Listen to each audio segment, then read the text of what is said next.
ಎಲ್ಲರಿಗೂ ನಮಸ್ಕಾರ. Welcome back to my channel. ಇವತ್ತು ಚೆನ್ನ ಪಲಾವ್ ಮಾಡ್ಕೊಳ್ತಾ ಇದ್ದೀನಿ. ಕಾಬೂಲಿ ಚೆನ್ನಿಂದ ಪಲಾವ್ ಮಾಡ್ಕೊಳ್ತಾ ಇದ್ದೀನಿ. ಅದಕ್ಕೆ ನೋಡಿ ಬಾಸುಮತಿ ರೈಸ್ ತೊಗೊಂಡಿದ್ದೀನಿ. ಈ ಲೋಟದಲ್ಲಿ 1 ಲೋಟ ತೊಗೊಂಡಿದ್ದೀನಿ. ಅದನ್ನು ಅಷ್ಟೇ ಸಮ ಪ್ರಮಾಣದಲ್ಲಿ ನಾನು ಚೆನ್ನಕಾಳು ಬೇಯಿಸಿಟ್ಟಿರೋವಂಥ ಚೆನ್ನಕಾಳನ್ನ ತೊಗೊಂಡಿದ್ದೀನಿ.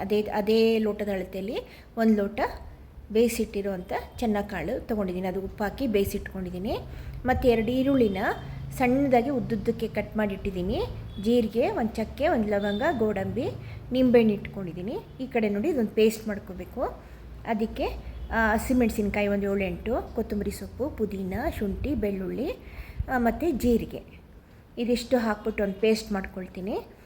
ಇಲ್ಲಿ ನೋಡಿ ತೆಂಗಿನಕಾಯಿ ಇಟ್ಕೊಂಡಿದ್ದೀನಿ, 1 ಅರ್ಧ ಕಪ್ಪು, 1 ಟೊಮೊಟೊನ ಇಟ್ಕೊಂಡಿದ್ದೀನಿ. ಇವೆರಡನ್ನೂ ಮಿಕ್ಸ್ ಮಾಡಿ ಅದರಿಂದ ಕಾಯಿ ಹಾಲು ತೆಕ್ಕೊಳ್ತೀನಿ.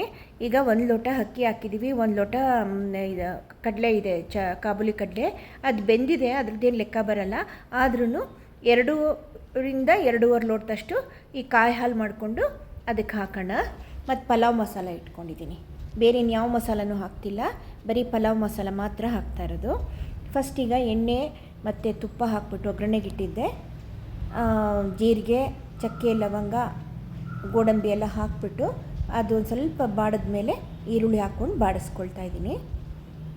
ಮತ್ತು ಇವಾಗ ಪೇಸ್ಟ್ ಮಾಡ್ಕೊಂಡಿದ್ನಲ್ಲ ಹಸಿಮೆಣಸಿನ್ಕಾಯಿ ಪೇಸ್ಟು, ಅದು ಒಂದು ಸಣ್ಣ ಸ್ಪೂನಲ್ಲೂ ಒಂದು 4 ಸ್ಪೂನ್ ಹಾಕ್ಕೊಂಡಿದ್ದೀನಿ. ಈ ಕಡೆ ಕಾಯಿ ಹಾಲು ಕೂಡ ಮಾಡಿ ಇಟ್ಕೊಂಡಿದ್ದೀನಿ, ಬಿಸಿಗಿಟ್ಟಿದ್ದೀನಿ. 2.5 ಲೋಟದಷ್ಟಿದೆ ಅದು. ಈಗ ಅಕ್ಕಿ ಹಾಕ್ಕೊಂಡೆ. ಆಮೇಲೆ 2 ಸ್ಪೂನು ಪಲಾವ್ ಮಸಾಲ ಹಾಕ್ಕೊಂಡಿದ್ದೀನಿ. ಈಗ ಒಂಚೂರು ಹಂಗೇ ಮಾಗಿಸ್ಕೊಳ್ಳೋಣ ಅದನ್ನು ಇದ್ರೊಳಗಡೆ.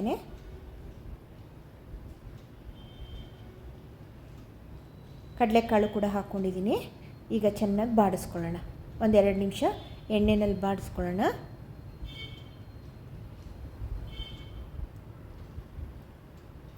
ಅಕ್ಕಿ ಹುರ್ಕೊಳ್ಳೋಣ ಎಣ್ಣೆ ಒಳಗೆ ಈಗ ಒಂಚೂರು.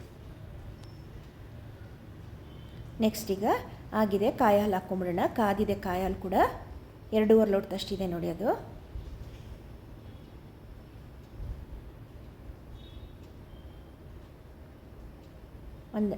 ಒಂದೆರಡು ನಿಮಿಷ ಹೀಗೆ ಕುದೀಲಿ ಅದು.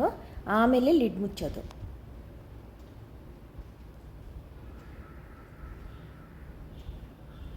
ಇದಕ್ಕೆ ಚಟ್ನಿನಾರ ಮಾಡ್ಕೊಳ್ಬೋದು, ಇಲ್ಲಾಂದರೆ ಮೊಸರು ಬಜ್ಜಿನಾರ ಮಾಡ್ಕೊಳ್ಬೋದು.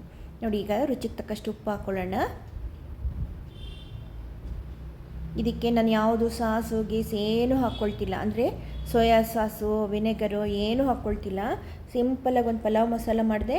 ಈಗ ಒಂದು ನೋಡಿ ನಿಂಬೆಹಣ್ಣು ಒಂದು ಅರ್ಧ ಹೋಳು ನಿಂಬೆಹಣ್ಣು ಹಿಂಡ್ತಾ ಇದ್ದೀನಿ.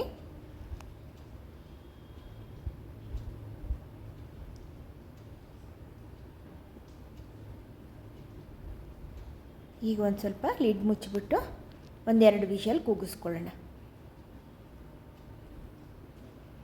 ಬೆಣ್ಣೆ, ಕೊತ್ತಂಬರಿ ಸೊಪ್ಪು ಹಾಕಿದ್ದೀನಿ. ಮತ್ತೆ ಮೇಲೆ ಹಾಕ್ತೀನಿ ತಿರ್ಗಾ ಎಲ್ಲ ಅನ್ನ ಆದಮೇಲೆ. ಮತ್ತೆ ಕೊತ್ತಂಬರಿ ಸೊಪ್ಪೆಲ್ಲ ಉದುರಿಸ್ತೀನಿ.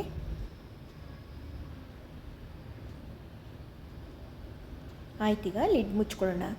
ಮುಚ್ಚಿಬಿಟ್ಟು 2 ವಿಷಲ್ ಹಾಕಿಸ್ಕೊಳ್ಳೋಣ. ಹಾಕಿದ ತಕ್ಷಣ ವಿಷಲ್ ಹಾಕಿದ ತಕ್ಷಣ ಇದನ್ನು ಓಪನ್ ಮಾಡಬಾರ್ದು. 10 ಮಿನಿಟ್ಸ್ ಹಾಗೆ ಬಿಡಬೇಕು ಅದನ್ನು. ಒಳಗಡೆ ಏನೋ ಸ್ವಲ್ಪ ಚೆನ್ನಾಗದು ಅನ್ನ ಎಲ್ಲ ಸ್ವಲ್ಪ ಚೆನ್ನಾಗಿದಾಗಕ್ಕೆ ಬಿಡ್ಬೇಕು ಅದನ್ನು. 10 ನಿಮಿಷ ಆದಮೇಲೆ ಓಪನ್ ಮಾಡಿ ಅದನ್ನು ತಿರುಗಿಕೊಂಡ್ರೆ ಆವಾಗ ಅನ್ನ ಮುದ್ದೆ ಆಗಲ್ಲ. ಈಗ ಚೆನ್ನಾಗಿ ಮಿಕ್ಸ್ ಮಾಡ್ಕೊಳ್ಳೋಣ, ಮೇಲೆ ಕೆಳಗೆ.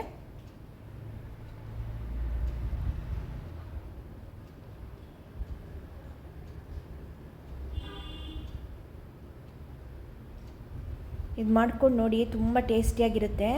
ಬೇರೆ ಏನು ಬೇಡ, ಇಷ್ಟೇ ಸಿಂಪಲ್ಲಾಗಿ ಮಾಡ್ಕೊಳ್ಳಿ, ತುಂಬ ಚೆನ್ನಾಗಿರುತ್ತೆ. ಇದು ಬ್ಯಾಚುಲರ್ಸ್ಗಳಿಗೆ ಹೇಳಿ ಮಾಡಿದಂಥ ಡಿಶ್. ಇದು ಈಸಿಯಾಗಿ ಮಾಡ್ಕೊಳ್ಳೋವಂಥ ಡಿಶ್. ಇದು ಸಾಕಾಗಿ ಬಂದಿರ್ತಾರೆ ಏನು ಮಾಡ್ಕೊಳ್ಳೋದು ಅಂತಂದಾಗ, ಏನಿದೆಲ್ಲ ಬೇಯಿಸಿಟ್ಟಿರುವಂಥ ಚೆನ್ನಾನೇ ಸಿಗುತ್ತೆ ಇವಾಗ ಟಿನ್ಗಳಲ್ಲಿ, ಅದನ್ನೇ ತಂದು ಹಾಕ್ಕೊಂಡು ಮಾಡಿಕೊಂಡ್ರೂ ಆಗುತ್ತೆ. ನೋಡಿ ರೈಸ್ ರೆಡಿ ಆಯಿತು. ಇದಕ್ಕೆ ಮೇಲೆ ಒಂಚೂರು ಕೊತ್ತಂಬರಿ ಸೊಪ್ಪು ಹಾಕ್ಬಿಡ್ತೀನಿ. ನೀವು ಕೂಡ ಟ್ರೈ ಮಾಡಿ, ಓಕೆನಾ? ಟ್ರೈ ಮಾಡಿ ಹೇಗೆ ಬಂದಿತ್ತು ಅಂತ ನನಗೂ ತಿಳಿಸಿ. ಇಷ್ಟ ಆದರೆ ನನಗೊಂದು ಲೈಕ್ ಕೊಡಿ, ನನ್ನ ಚಾನಲ್ಗೆ ಸಬ್ಸ್ಕ್ರೈಬ್ ಮಾಡ್ಕೊಳ್ಳಿ, ಕಮೆಂಟ್ ಮಾಡಿ, ಶೇರ್ ಮಾಡಿ, ನನಗೆ ಸಪೋರ್ಟ್ ಮಾಡಿ ಪ್ಲೀಸ್, ಓಕೆನಾ? Thank you.